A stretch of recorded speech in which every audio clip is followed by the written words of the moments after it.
Yo, what's going on, guys? And today we'll be talking about Patrick Williams being on the chopping block, allegedly coming from Joe Cowley. And I want to hear you guys' thoughts. The latter half of this video will be the previous report that we talked about, as this is actually something that's been reported on since December. And it feels like Williams has been perpetually on the block. However, I think he's somebody that if a team was looking for a reclamation project, kind of how like Andrew Wiggins was for the Warriors, or another example could be, I think you can kind of look at how Zaire Williams has been for the Nets, even though Patrick Williams is a fifth-year player. And ahead of February 6th trade deadline, Joe Cowley, who's part of the Chicago Sun-Times, says that the Chicago GM's willingness to find a trade for Patrick Williams has been the forward's inability to buy into what the coaching staff has asked of him. If you guys look, his stats since college have been the same. Yes, he's very efficient, and yes, he is an all-defensive caliber defender.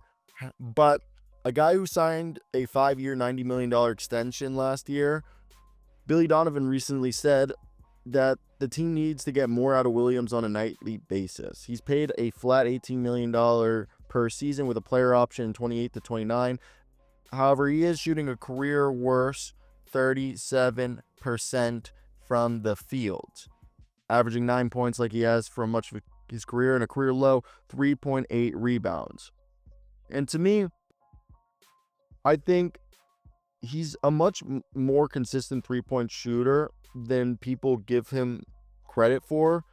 And I know some people are upset at the fact that a guy who's making $18 million a year is only giving you like 18 and 4 and hasn't really progressed as you would like, as I think he had unfair expectations of being the next Kawhi. But he's still one of the more talented role players, who is only 24 years old, has a 7-foot wingspan on a 6'7" frame. He can guard 1 through 4. I think he is the type of guy that would benefit from a change of sceneries. And he could be someone that a team, let's say, again, we talked about Zaire Williams with the Brooklyn Nets. A team like the Brooklyn Nets, if you said, hey, Brooklyn, would you be interested in trading us Bojan Bogdanovic's expiring contract, maybe throw in some second-round picks as a sweetener, and we will send you Patrick Williams? Now, some might think that at that point, you'd be underselling Patrick Williams because you just are dumping him onto a team. And I get that. I get that. That is kind of like how it would be perceived. And I don't know if that is the best route to go, as Patrick Williams, I've said it before and I'll say it again, this is a team that would definitely benefit from having a player, or a player like Patrick Williams just rejuvenate. I think a lot of, or like breaking out, like he could be a late bloomer. And when I look at the league, 6'7" defenders who can shoot efficiently from 3 have a lot of value in the NBA. Those guys aren't widely available. They're players that, if you can acquire them now, that $18 million, once the next CBA or media deal kicks in, won't be that big of a deal. I think he's definitely a guy that probably has the same going rates. I just this is where I get stuck. Like, I can't imagine he being more expensive than John Collins or what Dorian Finney-Smith was. Like, I think Dorian Finney-Smith is more valuable. And if you want, I think just a late first rounder or multiple good second rounders, as that's just what I think would be the going rate. Like, you would hope that he can develop, at least at this point, into a Dorian Finney-Smith type player with Patrick Williams. That's just my thoughts. I want to hear your guys' thoughts. Rest of the video will be what we previously talked about earlier in the season, about a month ago. As we said, these rumors have been kind of put out there for a little bit. So yeah, that's basically going to be it. Peace out. Yo, what's going on, guys? Quick little video before I go into this Miami Heat media availability. But today I wanted to talk about one of the rumors that we heard Jake Fisher put out, and that is the Bulls trading Patrick Williams or being available for trade. I want to hear your guys' thoughts. What do you guys expect from that and why? But let's get right into it. So obviously, the Chicago Bulls are allegedly open to trading Patrick Williams, according to Jake Fisher. Let me hear your thoughts down below in the comment section. Like, subscribe. Let's get into it. They're 7-10, and obviously this team's looking like they're probably going to go into a rebuild. And Patrick Williams is a guy who was a lottery pick. He still has potential, but he basically has had the same stats all through his career, and even they're almost eerily similar to his stats from college.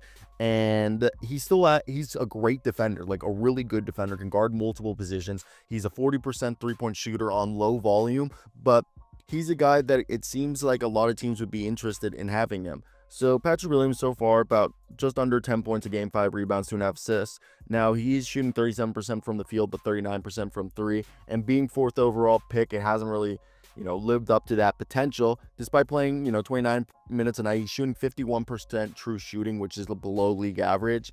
And he has had a guy who has had some injury setbacks. We know the foot surgery, and he's had just every year some sort of ailment has come up. And the Bulls already have Zach LaVine and Nikola Vucevic as guys that probably are on the trade block or they want to move. And LaVine's averaging 22 points a night. Vuce is averaging 20. And then Kobe White's over here averaging 19.5.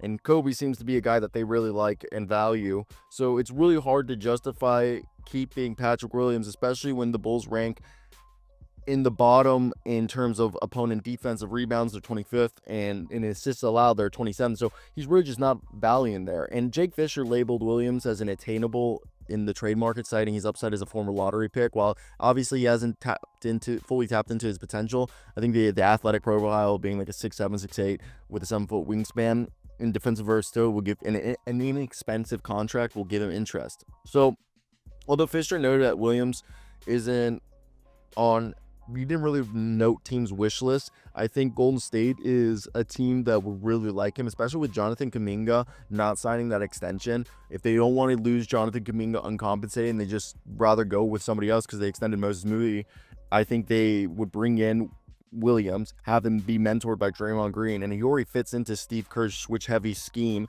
and his ability to hit corner threes is going to be something that adds to their value. They don't need him to be a huge shooter. Now, the next one is obviously the Thunder's core. They've already done the deal for Josh Giddey, so this seems like they have a former relationship there in terms of negotiating a deal with one another. So I think Williams could take advantage of that situation. And if they want to get rid of Kenrick Williams or one of the guys who have been, kind of injured for them, I think putting Mark Daigneault, having a guy like Patrick Williams, especially with their positionless basketball, and without, the pressure of being in the Chicago media, I really think OKC would be great for him. Now, Mitch Johnson, aka Greg Popovich, has a reputation in San Antonio for developing guys. Obviously, Patrick Williams was compared to Kawhi Leonard, so why not put him in the same place where Kawhi Leonard was made, and that was San Antonio. And obviously, Victor Wembanyama is going to be commanding that attention. Imagine Keldon Johnson, Devin Sell, Patrick Williams, and Chris Paul as of right now, Would you trade Jeremy Soham? I think Williams would be what you want Jeremy Soham to be, but more efficient. Anderson scoring lights out, but it's not been efficient. Now, another guy is obviously the Miami Heat, which they have always turned overlooked players into stars. Under Eric Spoelstra, obviously, I think Patrick Williams' athleticism, defense would flourish in their switch-heavy scheme, and I think the Miami's culture would also push Williams to unlock the potential. Now, Williams' defensive upside, a guy who averages like a steal and almost a block a game, would obviously blossom under defensive-minded coaches. I think Eric Spoelstra, Steve Kerr would all like those guys, but as well as like the Knicks, Tom Thibodeau would love a guy like that. Taylor Jenkins with the Grizzlies would really like that intensity.